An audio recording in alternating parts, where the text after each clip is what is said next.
I got revenge on a real D-bag I used to volunteer firefight with. This was in the early/mid 2000s. I decided to join the local fire department as a volunteer firefighter. I did it for about 5 years and it was great. Training consisted of 3 months of fire training, 2 nights a week and all day Saturday, and then you would go to EMT training, another 3 months of training. I was about a year and I was asked to help train some new recruits.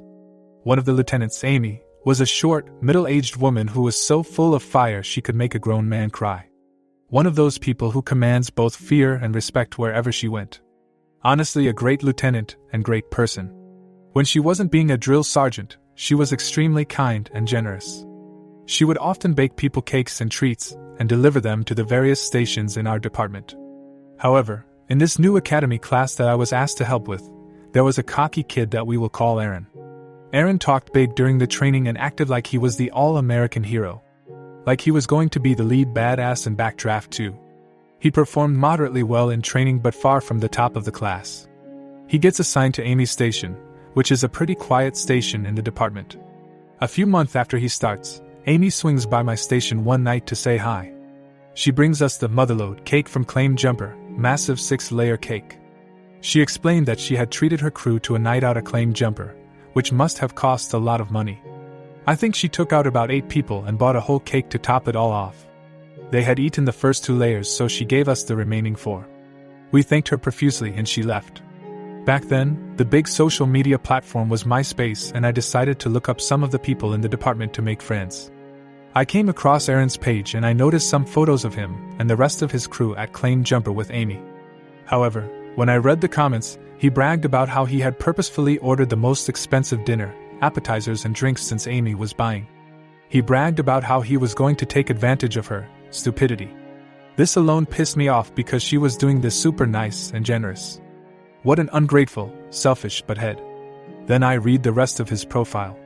He had videos and memes on his page glorifying himself as a badass firefighter, bragging about running into burning building and how he was such a hero. He was flirting with girls, blatantly trying to impress them with how brave he is. Bear in mind, he just graduated from the academy 3 months prior and hadn't even gone to EMT school. He had never been to a house fire, and all he basically did was carry gear for the other fully qualified firefighters. It was too much for me to tolerate.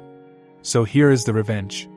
I printed off copies of his MySpace page, including his comments about Amy and toxic bragging. I made multiple copies and took them to every station in the department. We all had pagers, God I'm old, and a small keyboard at each station to send out text messages. I made an anonymous, all-staff page to everyone in the department. I had to keep it brief since I couldn't fit a ton of characters, but I sent out his MySpace info and told everyone about how he treated Amy. Within an hour, Aaron had cleared out his MySpace page of all posts, photos, etc. A couple of days later, he deleted his account. It's a good thing I made so many copies, smiley face. Immediately after this happened, he stopped coming to volunteer and a few weeks later, I heard that he had quit. I later talked to Amy and admitted I was the one who sent the page. I told her I hated how he treated her, and she thanked me. She seemed really sad and hurt by what he had done. But being the tough short lady that she was, she quickly got back into being an actual badass firefighter. She later started dating and married a fire chief that also helped at the academy. I've lost touch with her, but I hope she did well. Story 2. Stiff me on overtime? Cue the long, expensive revenge. This happened in the early 2000s when I joined a startup. We agreed on a salary and no paid overtime and an evaluation in 3 months and then annually. Standard stuff mostly. It was a very mediocre salary for the work, but I really liked work itself, which was extremely interesting and challenging. For me, even if the finances were SOSO, I felt I'd learn a lot of skills which would be useful in the future. After 3 years and having 10 decent clients, and a bunch of clients trialing and money rolling in, the talk turned to back pay and paid overtime plus compensating for past overtime. At that point, around $50,000 in OT had been accrued, which is a lot. Legally it couldn't be back pay, so the talk was always of a discretionary bonus. Now at this point, everyone is okay with this, myself included. And this was discussed in writing, via company emails too, so I felt secure and that no bad will was in play. I felt the company should be able to afford the payment. Equally, I'd happily settle for equity at a discount, which is legally possible there, if cash flow was an issue.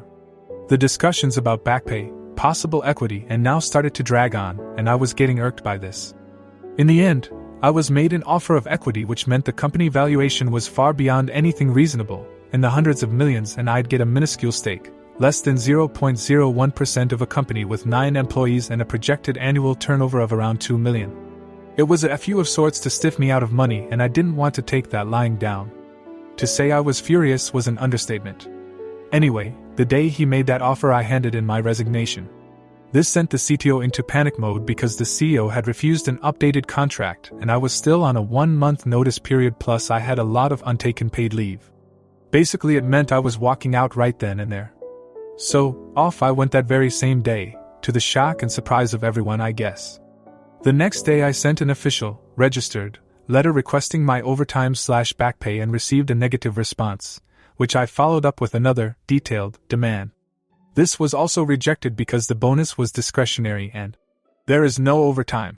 However, I'd been seeking legal advice, and I understood that they don't have a leg to stand on if I am willing to pay for an attorney, as the liability in such matters is firmly and 100% on the employer. I was willing. You need to understand that going to a lawyer was very rare in those parts back then, so companies didn't generally expect this outcome. Things have since changed. When going through the applicable laws with the attorney, I noticed there is a limitation of 7 years. So, while my attorney was laying out what to do in order to get me my money in as little as a few weeks, I just asked him, what if we wait until it's 6 years and 11 months after the transgression and then file, demanding interest? I wanted this because the law stated that back pay is due at a 9% APR above the base rate, 3.25% at that time, accrued daily, for every day past the due date. We're looking at 12-12.5% compound daily APR. The risk is that the company folds in that time, but I decided to take that risk. I sent one final letter stating that I expect all the owed and accrued amounts to date to be paid immediately. Of course, nothing happened. For the next few years, life rolled on. The company did grow and become a known player in the area. When the time came, I found an attorney and started the case. We had copies of all the communications, copies of the registered letters and responses. The back pay demanded now, including interest, was $112,000. What I didn't know was that in addition to this, that there are fixed penalties for each instruction to perform uncompensated overtime. The total demand was something like $135,000. To say that the CEO, who was still CEO, lost his sh*T would be an understatement. I got a very verbally abusive phone call which I dutifully recorded, as it wasn't completely unexpected, and was added to the filing. The CEO fought, or tried to, but when the judge heard the phone call, he took an immediate dim view. Reading through all the communication just put more nails in the defense's coffin. The judge just ruled and instructed the company to pay immediately and without delay, and also ordered the company to pay all my legal costs. They also got a full audit from the Department of Labor. The company paid up a week later. To add insult to injury, the evening of the court's decision, the CEO apparently got very drunk and crashed his car into another vehicle while drunk. He got a DUI conviction and lost his driving license for half a year, and his insurance refused to pay out for the damages to his vehicle, brand new Mercedes S-Class, as he was drunk. All in all, a glorious day.